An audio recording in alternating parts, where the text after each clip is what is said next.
Hello दोस्तों, अगर हमारे चैनल पर आप नए हैं तो चैनल को अभी सब्सक्राइब करें और हाँ फिर बेल नोटिफिकेशन ऑल पर सेट कर ले ताकि सबसे पहले नोटिफिकेशन आपको मिले। वीडियो को एक लाइक अवश्य करें क्योंकि आपका एक लाइक से मेरा मनोबल बढ़ता है, तो प्लीज़ एक लाइक अवश्य करें।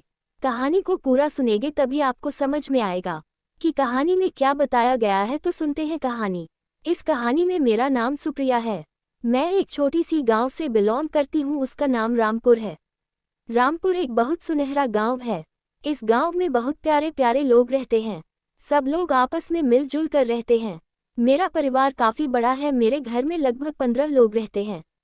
मेरे चाचा चाचा और उनके बच्चे और मेरे मम्मी पापा और हम भाई बहन और मेरे दादा दादी सब लोग एक ही घर में रहते हैं। मेरे दादा दादी ने पूरे घर को अच्छे से संभाल रखा है। मेरे दादा दादी की वजह से कभी भी घर में किसी की लड़ाई नहीं होती है।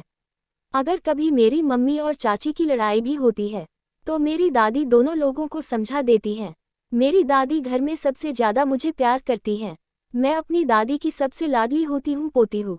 मेरी दादी की उम्र काफ़ी ज़्यादा हो चुकी है। इसकी वजह से उनकी तबीयत हमेशा ज़्यादातर खराब ही रहती है। घर में कमाने वाले मेरे पापा और चाचा ही हैं। मेरे दादा काफ़ी बूढ़े हो गए हैं, इसलिए मेरे दादा अब कुछ भी काम नहीं करते हैं। मेरे दादा कभी कभार खेत पर चले जाते हैं घूमने के लिए, जिससे उनका मन बहल जाता है। जिस स्कूल में मैं पढ़ती थी उसी स्कूल में मेरा भाई और चाचा चाची के लड़के भी पढ़ते थे। सब लोग सुबह साथ में ही घर से स्कूल के लिए निकलते थे और साथ में ही सब लोग स्कूल से घर आते थे। मेरा भाई मुझे छोटा था, उसका नाम रोहित था।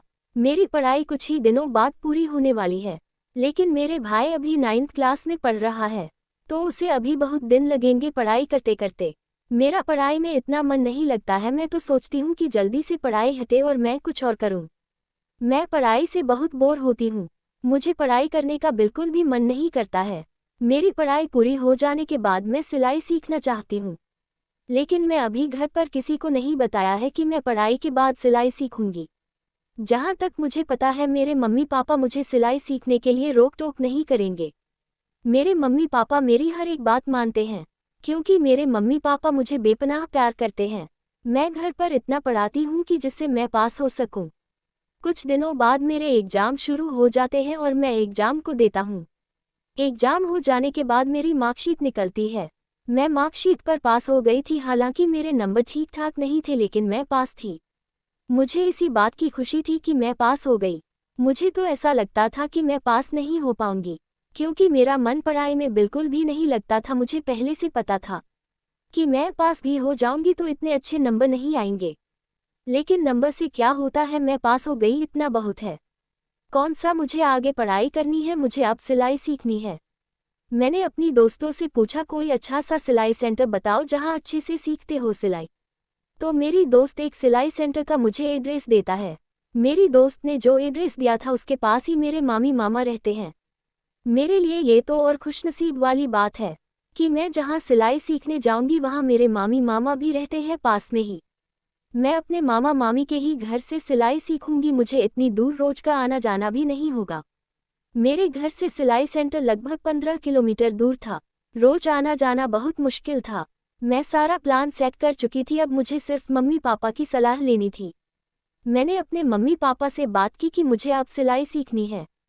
तो मेरे मम्मी पापा कहते हैं सिलाई सेंटर यहाँ से बहुत दूर है, तुम्हारा रोज आना जाना ठीक नहीं रहेगा क्योंकि तुम एक लड़की हो और इतनी दूर रोज जाओगी तो तुम्हारे लिए ये ठीक नहीं है। मैंने अपने मम्मी पापा से कहा आप लोग मामी मामा से बात करके देखो, पास में ही उनका घर है, अगर उनकी इजाज़त हो तो मैं उनके घर से सिलाई सीखूं। उनके घर से कुछ ही दूरी पर सिलाई सेंटर है। मामा मामी के घर से मैं आराम से सिलाई सीख सकती हूँ। आप लोग एक बार मामा मामी से बात करके देखो। तो मेरी मम्मी ने तुरंत ही मामी के पास फ़ोन लगाया। मेरी मामी ने फ़ोन उठाया तो मेरी मम्मी ने मामी से सारी बातें बताएं। तो मेरी मम्मी कहने लगते हैं तो भेज दो सुप्रिया को, इससे मेरा भी मन लगा रहेगा। मेरे मामा मामी वहाँ घर पर अकेले रहते हैं। मेरे मामा मामी का कोई औलाद नहीं है। मेरी मम्मी कह रही थी सुप्रिया यहाँ आ जाएगी तो मुझे भी अच्छा लगेगा। मेरी मामी का कहना था कि जल्द ही सुप्रिया को यहाँ भेज दो। मैं जैसा सोच रही थी बिल्कुल वैसा ही हो रहा था। मेरा प्लान बिल्कुल सेट हो चुका था। मेरे पापा मुझे मामी के घर लेकर के जा रहे थे। तभी दादी मुझे पूछने लगते हैं, कहाँ जा रही हो बेटी? तो मैं दादी से कहा, मैं मामी के घर जा रही हूँ। अब मैं वहीं पर रहूंगी और वहीं से मैं सिलाई सीखूंगी। मेरी दादी मुझसे कह रही थी, आसपास कहीं कोई सेंटर नहीं है, वहां से सीख लो, तुम घर पर ही रहो तो मुझे ज़्यादा अच्छा लगेगा। मैं दादी से कहा, आसपास कोई सेंटर नहीं है, वही है एक सिलाई सेंटर है जो कि 15 किलोमीटर दूर है। अगर मैं यहाँ से रोज आना जाना किया तो काफ़ी टाइम लग जाएगा। मुझे इससे अच्छा है कि मैं मामी के घर से ही सिलाई सीख लूँगी, क्योंकि उनका घर पास में ही पड़ता है। तो मेरी दादी मुझे कहने लगी, ठीक है, लेकिन तुम जल्दी ही सीख के घर आना। मैं दादी से कहा, ठीक है, मैं जल्दी ही सिलाई सीख करके घर आऊँगी। मेरी दादी का प्यार मुझसे बहुत ज़्यादा था, इसलिए दादी मुझसे कह रही थी कि आसपास कोई सिलाई सेंटर नहीं है, वहाँ से सीख लो। मुझे साफ पता चल रहा था कि दादी मुझे अपने आप से दूर नहीं करना चाहती हैं, लेकिन अब कर भी क्या सकते थे, मुझे भी सिलाई सीखनी थी। वैसे भी कुछ ही दिनों की बात है, कुछ दिन बाद मैं सिलाई सीखकर घर आ जाऊंगी। मेरे पापा मुझे घर से लेकर के मामी के घर पहुंचा देते हैं। मेरे पापा मुझसे कह रहे थे कि तुम यहाँ मामा मामी की हर एक बात मानना और कुछ भी शैतानी वगैरह कुछ ना करना। मामा मामी जो बात कहे वह कभी भी टालना मत और उनकी हर एक बात मानना। मैंने पापा से कहा, ठीक है, मैं अपने मामा मामी की हर एक बात मानूंगी। मेरे पापा मुझे रास्ते में समझाते हुए लाए हुए थे। मेरी मम्मी मुझे जब देखते हैं तो बहुत खुश हो जाती है, मुझे तुरंत ही गले लगा लेते हैं। उनके घर में कोई छोटा बच्चा या कोई और नहीं था, इस घर में सिर्फ मामा मामी ही रहते थे। घर काफ़ी बड़ा बना हुआ था, लेकिन रहने वाले 2 ही लोग थे। मेरे मामा की एक बिल्डिंग की दुकान थी जिसमें 4 लड़के काम करते थे। मेरे मामा ने 4 लड़कों को सैलरी देते थे। मेरे मामा काफ़ी अमीर हैं, मेरे मामा के घर में हर एक सुविधा है। मैं यहाँ आराम से रह सकूंगी और मुझे कोई दिक्कत भी नहीं होगी। मामी मुझसे कह रही थी, अब तुम यहाँ आ गई हो तो मेरा भी मन लगा रहेगा, क्योंकि मैं भी अकेले घर पर बोर हो जाती हूँ। अब मैं तुम्हारे साथ टाइम बताऊंगी। मेरी मम्मी मुझसे कह रही थी, तुम यहीं बैठो, मैं तुम्हारे लिए कुछ खाने के लिए लेकर के आती हूँ। मेरी मम्मी किचन जाती हैं और किचन से नाश्ता लेकर के आते हैं। मामी मुझे प्यार से नाश्ता खाने को पूछती है। मेरी मम्मी ने मेरे पापा से भी कहा कि नाश्ता कर लो, लेकिन मेरे पापा नाश्ता करने के लिए ना कर रहे थे। मेरे पापा कह रहे थे, मुझे टाइम हो रहा है, मुझे अब निकालना चाहिए। तो मेरी मम्मी पापा से कहने लगते हैं, थोड़ा सा खा लो। तो मेरे पापा कहते हैं, ठीक है। मेरे पापा एक बिस्किट उठाते हैं और खा लेते हैं। उसके बाद मेरे पापा कहते हैं, अब ठीक है, मैं चलता हूँ। मेरे पापा घर चले गए थे। अब मेरी मम्मी मुझसे कह रही थी, तो तुम कल से सिलाई सेंटर जाओगी क्या? मैंने कहा, हाँ, मैं कल से ही सिलाई सेंटर जाऊंगी। सुबह सुबह सिर्फ 1 घंटा जाना है, बाकी का घर में ही बिताना है। मेरी मम्मी ने मुझे मेरा रूम दिखा दिया था। मेरा रूम ऊपर छत पर था, मेरी मानी और माँ का रूम नीचे था। मेरी मम्मी ने मेरी सामान ऊपर वाली रूम में सेट कर दी थी और मेरी मम्मी मुझसे कह रही थी, तुम्हें यही रहना है इसी रूम में, और हम लोग नीचे वाली रूम में रहते हैं। नीचे भी काफ़ी रूम बने हुए थे, लेकिन मेरी मामी ने मुझे ऊपर का रूम लिया था। मैं सच में पड़ जाती हूँ कि मेरी मम्मी नीचे रहेगी और मामा भी नीचे रहेंगे, तो मेरी मम्मी ने मुझे ऊपर वाला रूम क्यों दिया? आज ही आई हुई थी, मेरे ज़्यादा सवाल जवाब करना भी ठीक नहीं था, तो मैं मामी से कोई भी सवाल जवाब नहीं किया। मेरी मामी मुझे ऊपर का रूम दिखा देती हैं। मैं उसी रूम में बैठकर सब कुछ सोच रही थी कि मम्मी को मुझे नीचे वाला रूम देना चाहिए था, लेकिन उन्होंने मुझे ऊपर वाला रूम दिया। और वैसे भी रूम से क्या होता है, मैं दिन भर तो मामी के साथ ही रहूंगी और जब रात होगी तो मैं ऊपर सोऊंगी। पूरा दिन तो साथ में ही रहना है और रात में तो सिर्फ सोना है, तो मैं ऊपर ही सो जाऊंगी। काफ़ी टाइम हो गया था, मामा अभी तक घर नहीं आए थे। मैं मामी से पूछा, काफ़ी टाइम हो गया है, मामा अभी तक घर नहीं है, क्या हुआ? तो मानी मुझसे कहने लगी, उन्हें टाइम लग जाता है घर आने में, वह देर से ही घर आते हैं। मेरी मम्मी मुझसे कह रही थी, तुम्हें नींद आ रही होगी, तुम सो जाओ जाकर, सुबह तुम मामा से मिल लेना, क्योंकि तुम अभी इसी टाइम काफ़ी थक भी गई होगी। मैं मामी से कहा, ठीक है, मैं सोने जा रही हूँ, क्योंकि मुझे बहुत तेज नींद भी आ रही है। मैं अपने ऊपर वाले रूम में सोने के लिए चली जाती हूँ। मैं बिस्तर पर लेटी हूँ, पता नहीं मुझे कब नींद आ जाती है, मुझे पता ही नहीं चलता है। मुझे इतनी तेज नींद आई थी कि मुझे पता ही नहीं चला कि कब मैं सोई और कब सुबह हो गई। वैसे तो मेरी नींद रात में एक बार जरूर खुलता है, लेकिन आज मेरी नींद एक भी बार रात में नहीं खुली थी। मैं कल ज़्यादा ही कुछ थक गई थी, इसलिए मेरी नींद रात में नहीं खुली। सुबह होती है, टाइम भी हो गया था मुझे सिलाई सेंटर जाने का। मेरी मम्मी मुझसे कहती है तुम जल्दी से तैयार हो जाओ, मैं तुम्हारे लिए नाश्ता लेकर के आता हूँ, क्योंकि तुम्हें सिलाई सेंटर भी जाना है। मैंने कहा हाँ, मुझे सिलाई सेंटर जाना है और 8 बजे से आज पहले ही जाऊंगी क्योंकि आज पहला दिन है, तो थोड़ा जल्दी ही मुझे जानना चाहिए। मैं तैयार होकर की बरामदे में बैठी थी जब तक मेरी मामा रूम से निकलते हैं और मुझे देखकर कहते हैं तुम बहुत जल्दी सो गई थी। मैंने माँ से कहा मैं कल जल्दी ही सो गई थी क्योंकि मैं काफ़ी थक गई थी। मैंने माँ से कहा वैसे आपको काफ़ी टाइम हो गया था तो मुझे नींद आ गई, मैं सो गई।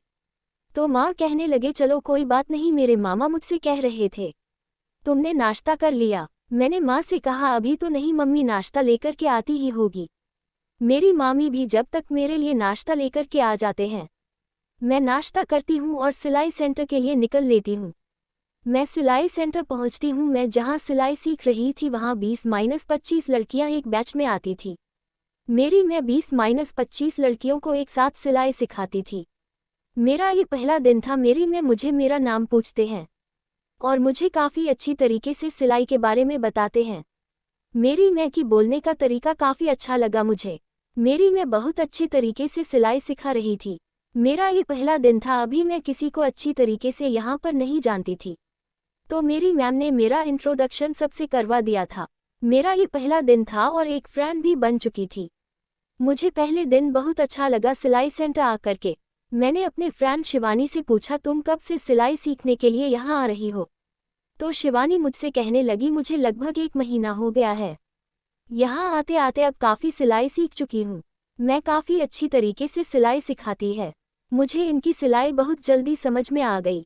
मैं पहले भी कई सिलाई सेंटर जा चुकी हूँ, लेकिन जितना अच्छा मैं सीखते हैं उतना अच्छा कोई और सिलाई सेंटर वाला नहीं सिखाता है। मेरी दोस्त मुझसे कह रही थी तुम्हें कैसा लगा पहले दिन? मैंने अपनी दोस्त से कहा मेरा पहला दिन बहुत अच्छा गुजरा। कुछ देर बाद मेरे सिलाई सेंटर की छुट्टी हो जाती है। मैं वापस मामी के घर आ गई थी। मेरी मम्मी मुझसे कह रही थी सिलाई सेंटर 1 घंटे का होगा। मैंने कहा हाँ, 1 घंटा ही मैं सिलाई सिखाती है। मैम 1 घंटे में ही काफ़ी कुछ बता देती हैं। उनका 1 घंटा ही बहुत है, काफ़ी अच्छी तरीके से मैं सिलाई सिखा रही है। मेरी मम्मी मुझसे कहने लगी चलो अच्छी बात है, तुम्हें अच्छा लगना चाहिए बस।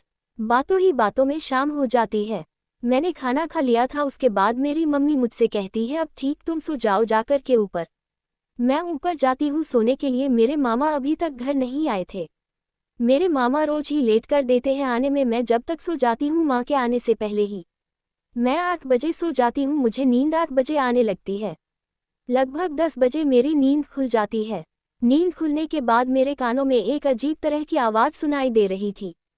किसी के सिसकियों की आवाज़ आ रही थी, लेकिन मुझे यह नहीं पता था कि किसके सिसकियाँ की आवाज़ आ रही है। ये सिसकियाँ नीचे से आ रही थी। मैं ऊपर लेटी हुई थी। मुझे बहुत डर लग रहा था कि आखिरकार इतनी रात को कौन सिसकियाँ ले रहा है। ये सिसकियाँ की आवाज़ किसी लड़की की लग रही थी, लेकिन ये लड़की कौन थी मुझे अभी तक कुछ नहीं पता था। मैं जानना तो चाहती थी लेकिन मुझे डर लग रहा था अपने रूम से भी निकलने में।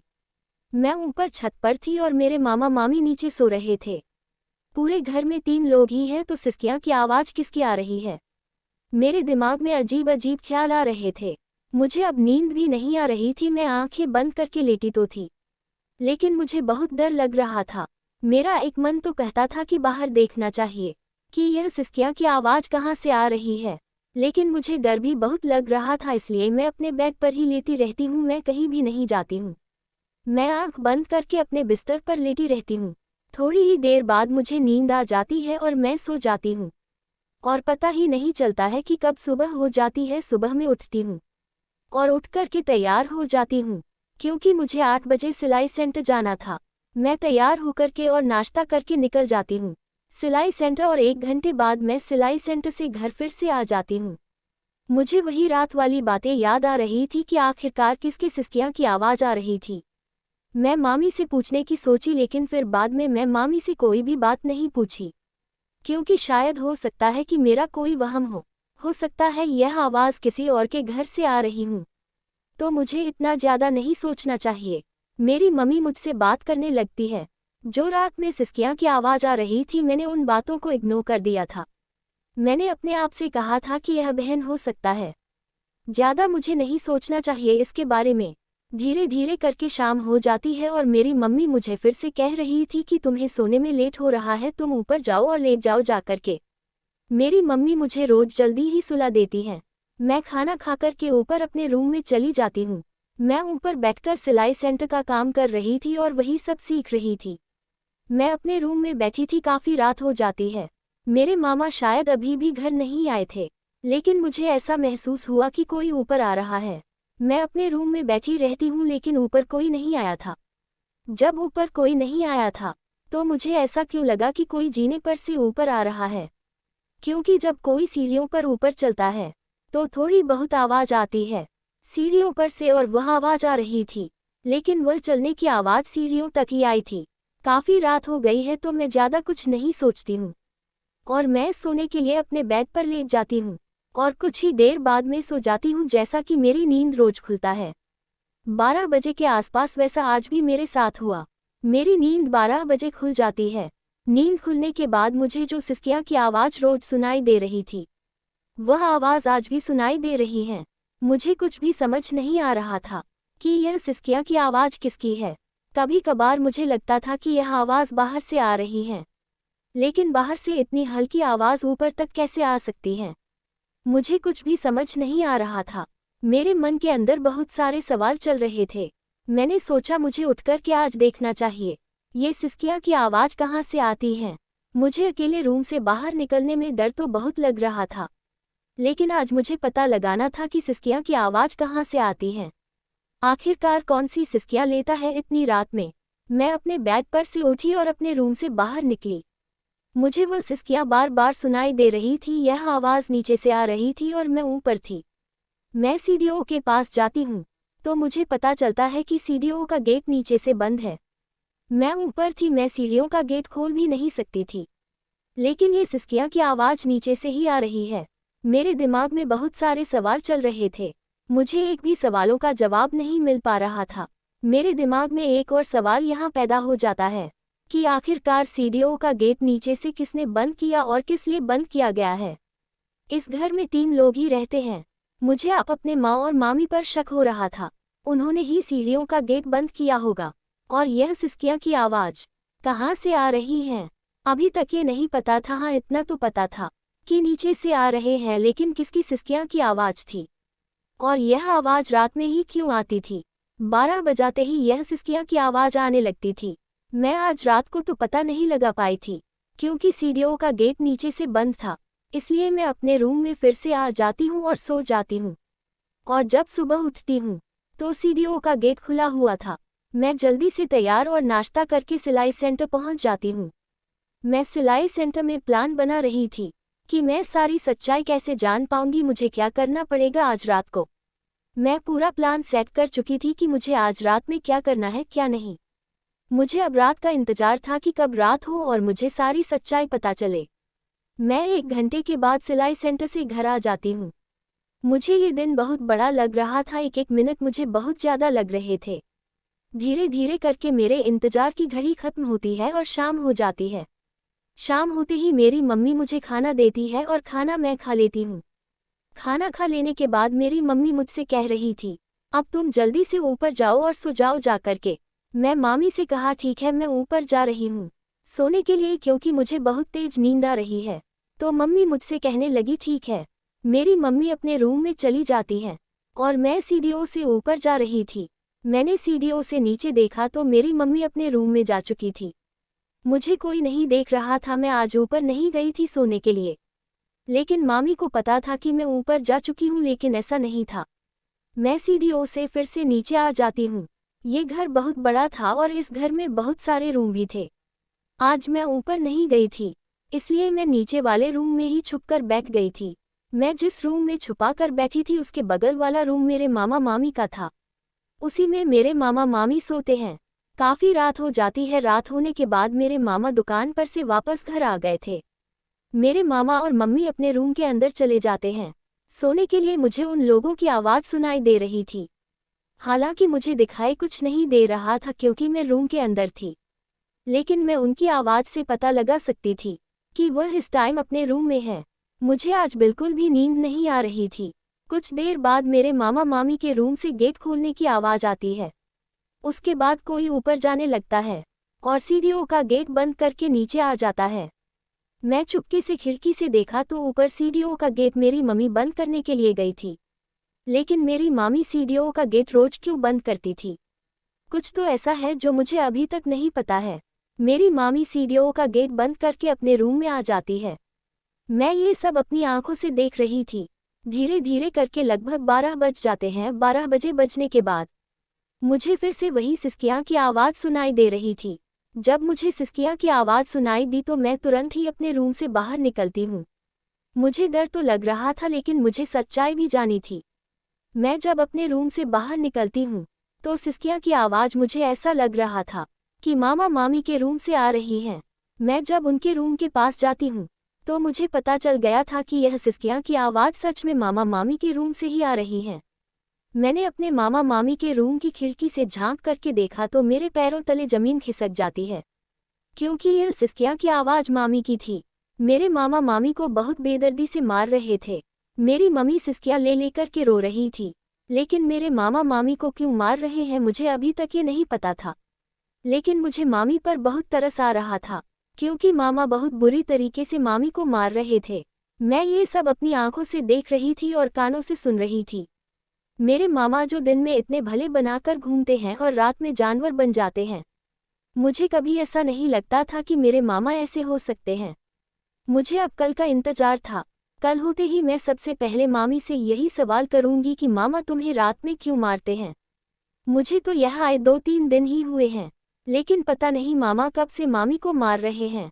जब सुबह होती है तो सबसे पहले मैं तैयार होकर के सिलाई सेंटर जाती हूँ। मैंने सुबह सुबह मामी से इसलिए नहीं पूछा क्योंकि सुबह सुबह मामा घर पर ही रहते हैं। मैंने सोचा सिलाई सेंटर हो आने के बाद मैं मामी से अकेले में बात करूंगी। मैं 1 घंटे बाद सिलाई सेंटर से घर आ जाती हूँ। घर आ जाने के बाद सबसे पहले मैं अपने मामी के रूम में जाती हूँ। मेरी मम्मी मुझसे कहने लगी तुमने खाना खाया, पहले खाना खा लो जाकर के, बाद में बैठो आकर के। मैं मामी से कहा मैं खाना बाद में खा लूँगी, पहले मुझे तुमसे कुछ ज़रूरी बातें करनी है। तो मामी कहने लगी कौन सी इतनी ज़रूरी बातें हैं जो खाना खाने से ज़्यादा है। मैंने मामी से कहा पहले आप मुझसे वादा करें कि आप सच सच बताएंगे। तो मेरी मम्मी मुझसे कहने लगी ठीक है, मैं तुमसे वादा कर रही हूँ, मैं जो तुमसे बताऊंगी सच बताऊंगी। अब बताओ तुम मुझसे क्या पूछना चाहती हो। मैं मामी से पूछा मामा तुम्हें रात में रोज क्यों मारते हैं। मैं मामी से इतना पूछा कि मेरे मम्मी के चेहरे का एक्सप्रेशन चेंज हो जाता है। मेरी मम्मी इतना सुनते ही हल्का बक्का रह जाती है। मेरी मम्मी इस सवाल से बिल्कुल चुप हो जाते हैं। मैं मामी से कहा आपने मुझसे वादा किया है कि आप जो कहेंगे वह सच कहेंगे, प्लीज़ आप मुझे सारी सच्चाई बताएं। मेरी मम्मी मुझसे कहने लगी अच्छा ठीक है, अब तुम सुनो सारी सच्चाई। ये बात उन दिनों की है जब मेरी नई नई शादी हुई थी। तुम्हारे मामा मुझे बहुत प्यार करते थे और मैं भी उनसे बहुत प्यार करती थी। धीरे धीरे करके हमारी शादी के 1 साल बीत जाते हैं, लेकिन मुझे बच्चे होने की खुशी नहीं नसीब हो रही थी। तो तुम्हारे मामा ने मेरा चेकअप करवाया। चेकअप करवाने के बाद रिपोर्ट में पता चला कि मेरे अंदर कुछ कमी है, इसलिए मैं मां नहीं बन पा रही हूँ। तुम्हारे मामा को ये जब बात पता चली तब तुम्हारे मामा का प्यार मुझे कम होने लगा और वह मुझे मारने और पीटने लगे। वह जब भी मेरे साथ सोते हैं उन्हें वही बातें याद आती है और उन्हें बहुत गुस्सा आती है। वही बातें सोच करके तुम्हारे मामा मुझे करने लगते हैं रोज रात में। मैंने तुम्हारे मामा से बहुत बार कहा कि मेरी दवाई करवाओ, मैं ठीक हो जाऊंगी, क्योंकि डॉक्टर ने बताया था कि दवाएं करवाने से शायद ठीक हो सकती हो। लेकिन तुम्हारे मामा का कहना था ये चीज़ कभी भी ठीक नहीं होती है। तो तुम्हारे मामा ने मेरी दवाएं नहीं कराई, इसलिए मैं अभी तक मां नहीं बन पाई हूँ। मैंने यह बात कभी भी किसी को नहीं बताई। आज तुमने मुझसे वादा कराया था, इसलिए मैंने तुमको सारी सच्चाई बताई है। मुझे डर था कि कहीं तुम्हें ये सब पता ना चल जाए, इसलिए मैं सीढ़ियों का गेट रोज रात में बंद कर दिया करती थी और तुम्हें जल्दी सुला दिया करती थी। मैं मामी से कहा अच्छा ऐसी बात है। मैंने तुरंत ही अपनी मम्मी को कॉल लगाया। मेरी मम्मी मुझसे कह रही थी कि प्लीज़ तुम मम्मी को ये बात ना बताओ। मैं मामी से कहा आप ऐसे कब तक मामा के बर्ताव को सहती रहेगी। मेरी मम्मी से मेरे मामा बहुत डरते थे। जो मेरी मम्मी मामा से कह दिया करती थी वही हुआ करता था। क्योंकि मेरी मम्मी मामा की बड़ी बहन थी, इसलिए मेरे मामा मेरी मम्मी की हर एक बात माना करते थे। मैंने अपनी मम्मी को जब सारी बातें बताएं तो मम्मी तुरंत मामा के पास फ़ोन लगाती हैं और कहते हैं तुम लोग जल्द ही हमारे घर पर आओ, कुछ बातें करनी है। मेरे मामा तुरंत ही दुकान पर से घर आते हैं और के मानी और मुझसे कहते हैं कि दीदी ने घर पर बुलाया है, हम लोगों को घर पर चलना चाहिए। जल्दी से हम लोग तुरंत ही तैयार हो जाते हैं और मामा मुझे और मामी को लेकर के मेरे घर पहुंचते हैं मम्मी के पास। मेरी मम्मी मामा से सारी बातें पूछती हैं। मेरे मामा मम्मी के सामने चुपचाप खड़े हुए थे। मेरी मम्मी मामा से कह रही थी कि तुम अपनी बीवी को रोज क्यों मारते हो? अगर वह मन नहीं बन पा रही है तो उसमें इसकी क्या गलती है? तुम्हें उसकी दवाई करवानी चाहिए, शायद ठीक हो जाए, लेकिन तुम्हें तो ऐसा लगता है कि दवाइयाँ से कुछ होगा नहीं, तो तुम्हारी सोच गलत है। मेरे मामा मम्मी से कह रहे थे मेरे दोस्त की बीवी की बहुत दवाइयाँ हो चुकी हैं, लेकिन अभी तक उसे बच्चे होने की खुशी नसीब नहीं हुई है, तो मुझे नहीं लगता कि दवाइयाँ से कुछ होगा। तो मेरी मम्मी कहने लगते हैं सबका शरीर एक जैसा नहीं होता, सब एक जैसे नहीं होते हैं, तुम्हें दवाई करवानी चाहिए। हम लोग आज ही डॉक्टर के पास चलेंगे और तुम्हारी बीवी का चेकअप और दवाएं करवाएंगे, डॉक्टर खुद कुछ बताएंगे। मेरी मम्मी मामा और मामी को लेकर के एक अच्छे डॉक्टर के पास जाते हैं। डॉक्टर ने मानी का चेकअप किया और चेकअप के अनुसार कुछ दवाएं दी। डॉक्टर कह रहे थे तुम ये दवाएं 1 महीने तक खाओ, उसके बाद तुम्हें जल्द ही फायदा मिलेगा। वैसे तुम्हारा कोई ज़्यादा दिक्कत नहीं है, तुम बिल्कुल ही ठीक हो जाओगी, परेशान ना हो, डॉक्टर का यही कहना था। डॉक्टर कह रहे थे इतनी बड़ी दिक्कत नहीं है कि तुम कभी मां न बन सको, ये दवाएं खाने से तुम्हें जल्दी फायदा मिलेगा। मेरी मम्मी उन दवाएं को 1 महीने तक लगातार खाती हैं। उसके बाद फिर से मेरी मम्मी मामा और मामी को साथ लेकर के डॉक्टर के पास जाती हैं। डॉक्टर ने फिर से मामी का चेकअप किया और डॉक्टर अब बोल रहे थे कि अब तुम बिल्कुल ठीक हो, अब तुम्हें दवाएं खाने की कोई ज़रूरत नहीं है, जो तुम्हारी दिक्कत थी वो दिक्कत ठीक हो गई है। डॉक्टर का कहना था कि अब तुम माँ बन सकती हो। डॉक्टर बोल रहे थे अब तुम्हें अपना काम करना होगा माँ बनने के लिए। लगभग 1 हफ्ता बचने के बाद मेरी मम्मी प्रेग्नेंट हो जाती हैं। ये बात जब मेरी मम्मी और मामा को पता चली तो सब लोग बहुत खुश हो जाते हैं। मेरी मम्मी सबसे पहले मामा से बोलता है क्या कह रहे थे तुम कि दवाइयाँ से कुछ नहीं होता, तो फिर यह सब कैसे मुमकिन हो गया? अगर तुमने पहले ही दवाइयाँ कर ली होती तो तुम्हारी बीवी को इतने कष्ट तुम्हारे ना सहने पड़ते। मेरे मामा मामी से अपनी गलती की माफ़ी मांग रहे थे। मेरे मामा मामी से कह रहे थे मुझे माफ़ कर दो, मुझे बहुत बड़ी गलती हो गई, मुझे अब बहुत पछतावा हो रहा है अपने आप पर। मुझे तुम्हारे साथ ऐसा बर्तन नहीं करना चाहिए था, सब मेरी ही गलती है। मेरे मामा मामी से माफ़ी मांग रहे थे तो मामी मामा से कहने लगी कोई बात नहीं, हम लोग पति पत्नी हैं, वैसे भी पति पत्नी के बीच इतना सब चलता है। मेरी मामी का कहना था जितना आपने मुझे कष्ट दिया है उससे कई गुना ज़्यादा अब आप मुझसे प्यार करना। तो मामा कहने लगे मैं उससे कहीं ज़्यादा गुना तुमसे प्यार करूँगा और मैं ये वादा करता हूँ कि आज से मैं तुम्हें कभी भी नहीं मारूँगा, हमेशा ही मैं तुमसे प्यार करूँगा। मेरे मामा मामी अब बहुत खुश थे। लगभग 9 महीने बीतने के बाद मामी एक लड़के को जन्म देती हैं। अब मेरे मामा और मामी का घर बस गया था और मामा मामी बहुत खुश थे, बाकी के लोग भी बहुत खुश थे और मेरे सारे डाउट क्लियर हो गए थे। अगर वीडियो अच्छी लगी हो तो वीडियो को एक लाइक और चैनल पर नए हैं तो चैनल को अभी सब्सक्राइब करें। तो मिलते हैं किसी और रोमांचक कहानी के साथ, जब तक के लिए बाय बाय।